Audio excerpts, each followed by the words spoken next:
to accompany that discussion. Just gonna, old-fashioned, just reading it out. Right, I'm weary of the sterile rest that is no rest. George Egerton and the Genre of Writing for the Yellow Book. The Yellow Book was remarkable not only as an art and literature quarterly, whose bold content and outrageous cover caused a stir in London in 1894, but also for being a space in which the number of literary contributions from women were comparable to those from men. In spite of this, a woman writer for the periodical could experience her identity as an author as being at odds with the British literary marketplace, which was still dominated by masculine expectations, demands, and criticisms. In this paper, I examine the publishing experience of George Egerton, the pen name of Mary Chavalita Dunn Bright, with the Bodley Head, the publishing house that produced the Yellow Book. In 1893, Egerton moved from Ireland to London and wrote her first collection of short stories titled Keynotes. Produced by the Bodley Head, it was an enormous success, selling over 6,000 copies and generating a storm of critical response. As a result of this triumph, Egerton experienced pressure from her male critics, her male literary mentors, and most of all, from the Bodley Head's publisher, John Lane, to immediately follow this great success with new work. Being suddenly thrust into the spotlight, however, took a significant toll on Egerton's ability to write. Most critically, the marketable image that John Lane attempted to forge of her in the pages of the Yellow Book can be read as the site of pressure that shaped the two stories that she wrote for the periodical, illuminating the anomalies in their style and content which set them apart from the rest of her oeuvre. Throughout her career, Egerton represented her literary productivity as feminine, and in Keynotes, she had repeatedly associated womanhood with nature and fertility. In contrast, she described her inability to write in terms of barrenness and sterility, a lack of vitality that her first set of stories had located in male characters. The two stories that she wrote for the Yellow Book, A Lost Masterpiece and The Captain's Book, intriguingly correspond in their content to this gendered experience of writing and give it a literal embodiment. Both stories feature a male protagonist who aspires to write, but who fails to record his ideas on paper. I argue that these narratives, which are entirely different from the content and style found in her other numerous short stories and one novel, can be illuminated by investigating her feelings of anxiety due to the pressure she experienced from a literary marketplace that was dominated by men. Egerton's writing has been largely neglected, but the small amount of scholarship devoted to her work has primarily focused on her story collections. Very little has been written on A Lost Masterpiece, and nothing at all on The Captain's Book. Moreover, Egerton's letters to John Lane have not been published, and therefore the critical insight that they offer into Egerton's stories for the Yellow Book has not been previously explored. Reviews of the stories that Egerton wrote for the Yellow Book often evaluated them in relation to Keynotes, her first publication of short stories. Even though this collection had sold beyond Lane's high hopes, it also received many negative notices by critics who found the material shocking and distasteful in its frank portrayal of female sexuality. The New York Times called it, quote, the hallucinations of Egerton's peculiar condition, end quote, and stated that, quote, one would not like to quote certain portions of the book, which are ugly, end quote. Egerton's letters to John Lane indicate that she was very sensitive to these reviews and acutely aware of the expectations of the public. Egerton wrote to Lane on the 8th of January, 1894, quote, I was never intended to be a public character. I resent people who fail to understand the mainspring of my life and soul, putting their clumsy finger into my very nerve and tearing it asunder and hurting me. Egerton's discomfort with being a public character is painfully obvious. Thrust into the public's eye, she wanted anything but to continue to be vulnerable to their scrutiny. But Lane had other ideas for his prize author. Already pressing Egerton to have a new book ready the following year, Lane asked her to contribute a story to the first volume of his new venture, The Yellow Book. And Egerton, who was supporting not only herself, but also her indolent husband, her father, a brother, and a sister, felt the necessity to keep writing in spite of her discomfort.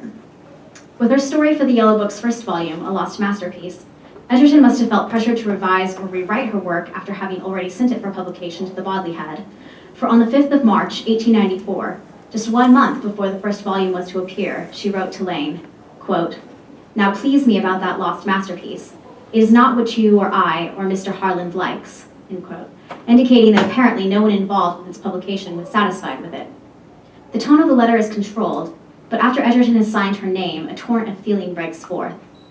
Perhaps if you write what I send in your own way, and I meet Mr. Shorter, he would make it fit in. You can add what you like, and so keep me before the public to whom you wish to sell. So, cut out what you like. I only give you an outline." End quote.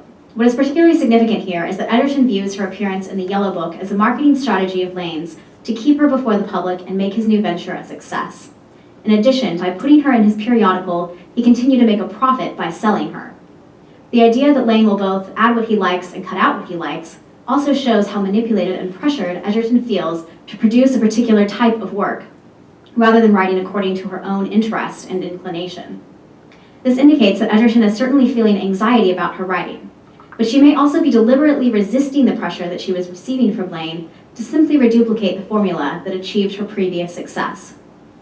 It is unclear how much adding or cutting out Lane may have performed, but A Lost Masterpiece did appear in the first volume of the Yellow Book, and it was noticeably different from her first collection of short stories. The intimate form of narration that was so striking in the keynote stories had become a distanced first-person narrator in A Lost Masterpiece, and the subject matter of self-reflection and of intimacy between people was replaced by the cold, observing eye of a man walking the streets of London. The story seems to almost self-consciously declare that it will not offer the predicted subject matter and style that were hallmarks of her first success. Reviewers were unsatisfied and dismissive of the story, which added to the paralyzing feelings Egerton was already experiencing. One reviewer wrote, quote, "A Lost Masterpiece by George Egerton is not so interesting as the author's keynotes. The subject is too unfruitful, merely a literary disappointment because a bright idea has been chased away." End quote. According to this reviewer, when a woman represents a man's failure to write, it is disappointing. But the same reviewer described a story by Henry James that was featured in the same volume, which was also about a man having difficulty writing as evoking, quote, "profound pathos." The most notable difference between these stories is the gender of the author, for Egerton's style in this story is actually similar to James's style, and less like her writing in keynotes. The shift in style may have been influenced in particular by the publisher T.P. Gill, who had encouraged Egerton to take her writing in a less personal direction and write with greater objectivity. If the story does indeed reflect her absorbing any of Gill's counsel, it only serves to further demonstrate the inconsistency of the male-dominated literary marketplace, since it was exactly the greater distance from her characters to which the reviewers negatively reacted. In a letter to Lane on the 15th of February, 1895, Egerton records her feelings as she attempts to write her second story for the Yellow Book. "Restless, a little bored, and despairing at my barren period, will inspiration come again? Sometimes I doubt it. I am weary of the sterile rest that is no rest." Egerton's choice of words here reveals that she thinks about the labor of writing in terms of reproduction, and her inability to produce a story has significant gendered implications. In keynotes, Egerton had associated womanhood with nature and fertility, and she was passionate about sexual rights for women in part because she saw motherhood as one of women's highest callings. Egerton first describes her inability to write as a bearing period, a phrase that evokes a woman's childlessness. While the word is most closely associated with women, Egerton's emphasis on women in her writing as naturally fertile and men as the source of barrenness signals that there is something especially amiss. For Egerton to be barren is to have something interfere with the proper and natural state of the female body. Her second adjective, sterile, brings to mind male infertility. So she also experiences the inability to write as a masculine malady. And instead of providing productive inspiration, none of the seeds of male pressure, male criticism, or male advice were taking root and producing anything, but rather the opposite. Her female productivity has been stunted. Instead, she feels like an infertile man. This material provides an enlightening context with which to approach the following question. Why does Egerton choose to write both of her stories for the Yellow Book about male authors who are unable to write? The narrator of A Lost Masterpiece steps off of a boat at London Bridge and takes note of a girl. Quote, "I smiled at a pretty anemic city girl and only remembered that she was a stranger when she flashed back an indignant look of affected affront." The narrator's response expresses a sense of superiority through a disparagement of the girl's gender. Quote, "But what cared I? Not a jot. I could afford to say pityingly, 'Go thy way, little city maid. Get thee to thy typing.'" This condescension toward the girl's typing is directly juxtaposed with the narrator's self-satisfaction with his own, quote, "precious little pearl of a thought." But the narrator is ultimately to be thwarted by another city maid. Sitting on an omnibus, the narrator relays how he begins to lose his idea for a story. Quote, "I happened to glance at the sidewalk. A woman. a little woman, was hurrying along in a most remarkable way. What business had she to thrust herself on my observation like that and tangle the threads of a web of genius? Undoubted genius. He is most annoyed by her, quote, white-handled umbrella and her great feet in pointed shoes. The narrator's loathing of her large feet is echoed in the way that he describes the destruction of his idea, quote, she has trampled a little mind being unto death. The narrator laments, my brain is void, all is dark within, the flowers are faded, the music stilled. These statements about the death of inspiration and the feeling of being void most certainly sound like echoes of Egerton's own feelings about her writing. Therefore, given the web of epistolary communication in which the story was written, it seems fairly clear that by selecting a male narrator to experience the loss of inspiration, Egerton associated this void and dark with a male-dominated marketplace. It is interesting that in contrast to the narrator, it is a woman who walks with so much vigor, demonstrating the kind of vitality Egerton had associated with womanhood in keynotes. And it is this woman that the narrator blames for his failure. His sterility he blames on her fertility. I argue that this woman walker could represent a woman like Egerton, who, whether through perceived failure caused by pressure or defiance, or a combination of both, destroys the image of herself created in the fancies of men such as Lane and her reviewers by not writing the expected story of female interiority and sexual vitality. The opening line of the captain's book establishes a link between writing and death. Quote, let it be understood at the outset that this book was even more fateful to its author than the forgotten pamphlet of one John Stubbs, Puritan, whose right hand, with that of his publisher, was chopped off. It is crucial to note here that this book has an unclear antecedent. It could be the book referred to in the story's title, but a reader's encounter with it is also taking place in a physical book titled The Yellow Book. I think this slippage is intentional, as Egerton reinforces this association by repeatedly labeling the captain's book as, quote, the golden book. The suggested equivalence further solidifies my argument that Egerton is making a demonstration of her own experience as she tries to write yet again for this periodical. She is like a man who cannot write in a golden yellow book. This opening line is ironic, for Egerton's story is about a man who never actually writes the golden book, but dreaming about writing it prevents him from really living. The captain's granddaughter, Jeanette, provides him with the opportunity to record the magic book that he has been boasting about all of his life by giving him a book with blank pages.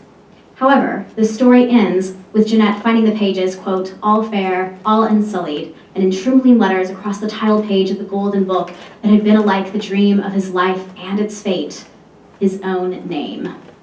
Thus, the boast of greatness as well as its hollowness and failure is once again located in a male author.